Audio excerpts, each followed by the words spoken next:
Skip has been waiting all morning for this topic. For the 5th season, ESPN.com is ranking the best players in the NBA heading into the NBA season.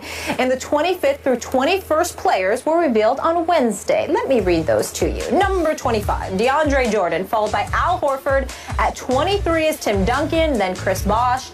In 21 is Kevin Love. Kevin Love is ranked ahead of Tim Duncan. By 2 spots. Skip Bayless, go. Sick 'em. Stephen A. Smith, I'm going to put my seatbelt here on. Put my seatbelt on my seat here, and I'm going to remind our viewers that was it last week, maybe the week before, also. We debated the rankings by this, what I reminded you of, an esteemed panel of our ESPN colleagues, more than 100 of them, writers and editors and analysts, who ranked Kobe Bryant 93 and Dwayne Wade 46. And you were just all over this panel. And I said, be careful here, be careful. These are your colleagues, highly respected colleagues. And now I'm wondering today, who are these people and what are they trying to do to Tim Duncan? This is the biggest joke in the history of jokes, that Kevin Love would be ranked 2 slots ahead of the great Tim Duncan. I mean, we just talked about Tom Brady. Listen, Tim Duncan is in the echelon. He's somewhere in the discussion. I'm comparing apples to oranges, but with Tom Brady. Tim Duncan, by the way, Stephen A. Smith, had one of his greatest years ever last year when he was the best player on my very talented San Antonio Spurs. Meanwhile, Kevin Love, who had toiled in the shadows in Minnesota for year after year, 6 years there, been a star on a bad team. And it was a bad team because he couldn't lift it into the playoffs one time. And I realized he averaged 19 and 12 when he was in Minnesota. And last year for the Cleveland Cavaliers in his first year, he averaged 16 and 10. I'm here to remind you that 16 times last year, Kevin Love did not play in the 4th quarter by the choice of his coach. 16 times. His coach said, we don't need you in the 4th quarter. And I'm assuming between the lines he's saying because you can be a little bit of a liability because you're not the clutchest guy. And the reputation of Kevin Love in Minneapolis was he didn't always want to take and certainly make the big shots at the big moments. Not that they had that many, but any of the big late shots in regular season games was not Kevin Love's forte. And need I remind you about this thing called playing defense? Kevin Love has never played any defense. They tried to get him to play a little bit last year, while Tim Duncan remained last year at age 38 the best rim protector in all of basketball. We could argue this all day and all night. I watch every game. Nobody guards the rim better than Tim Duncan. No jumping Tim Duncan. No dunking Tim Duncan.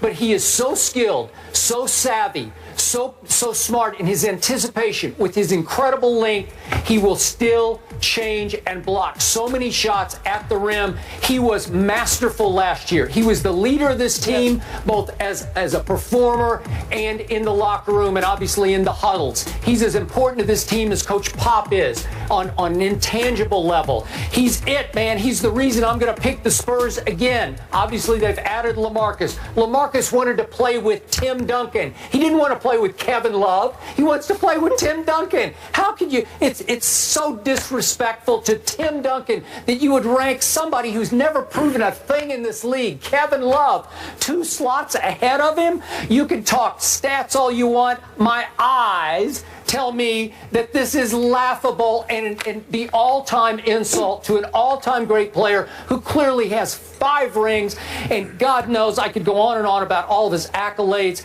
They don't matter anymore because I'm talking right here, right now.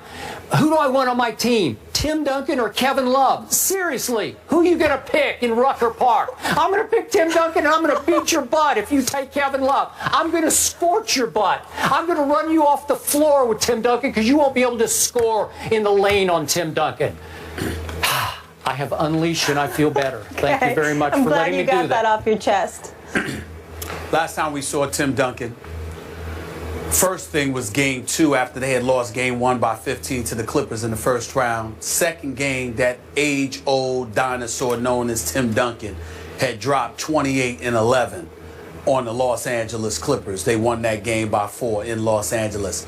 That game 7, back at the Staples Center. Thank you. Where Chris Paul drove into the lane and hit that bank shot to win that first-round series, which is one of the biggest wins in Clippers history. Tim Duncan walked off the court as San Antonio's best player, having scored 27 points, 11 rebounds. What was it, on 11 of 17 shooting from the field?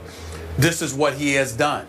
When he's rested the last 5 games, whereas Kevin Love had to sit out due to injury, Tim Duncan, considerably older, particularly in NBA lore, this guy missed 5 games last year, all due to rest.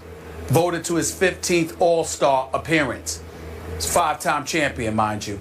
Considering the things that this man has done in his career, it is an absolute travesty that these folks with this poll, who, by the way, I still don't know who they are, and maybe that is a good thing. The reality is that it makes no sense whatsoever.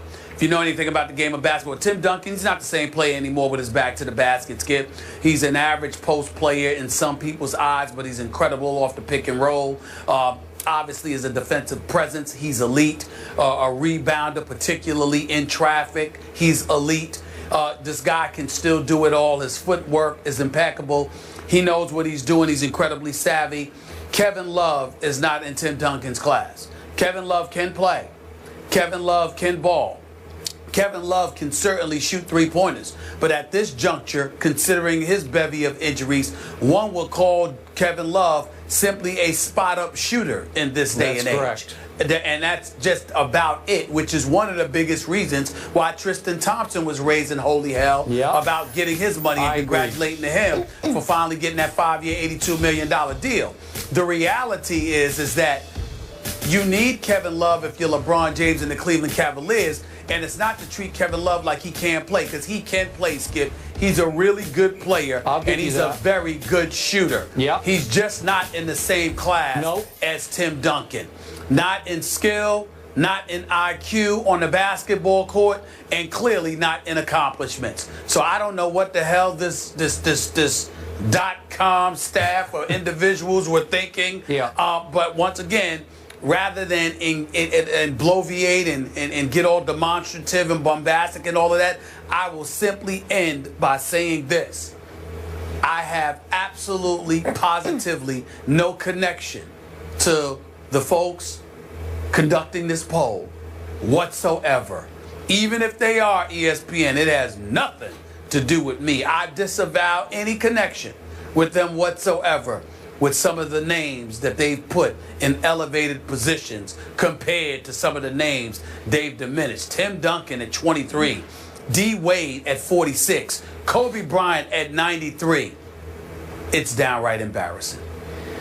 Thank you for saying that. Now that Stephen Naismith has spoken, I feel validated, vindicated, empowered, and I'm going to piggyback on your point about Game 7 at Staples against the Clippers. It was Chris Paul's, really, his coming out party in the playoffs. It was the best fourth quarter. Obviously came back from his hamstring pull.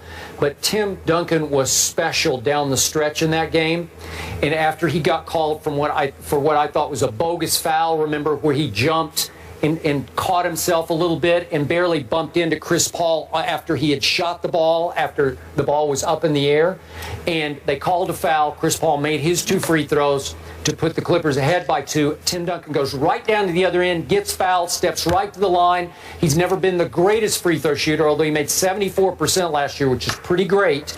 And he made 2 huge clutch free throws, 9 seconds left to tie that game, which led to the shot. That shot from heaven where Chris Paul shot it up into the rafters. Guess who shot it over? Tim Duncan came completely off his man DeAndre all the way down to the baseline to almost block that shot, and Chris Paul had to arch it up into the rafters, and it kissed off the glass and fell. Way to go, Clippers. You deserved it. You knocked off the Spurs Game 7. But listen, Tim Duncan is still, he's so special as a passer. He averaged 3 assists last year. No better passing big man in basketball. So Kevin Love is not a passer. He's not a defender. He's not a rim protector. He's never led a successful team. No, also. Clearly, and he's not even a fourth quarter player. I think I just closed my case. Thank you. You did. Case closed. Moving on, a little NFL action to get into. The defending NFC champions have lost 4 of 6 games this season, so can Seattle right the ship? We need to get Mark Schleris for this one, our former Super Bowl champ, to help this conversation. Seahawks, that's next. Ouch. Hello, Mark.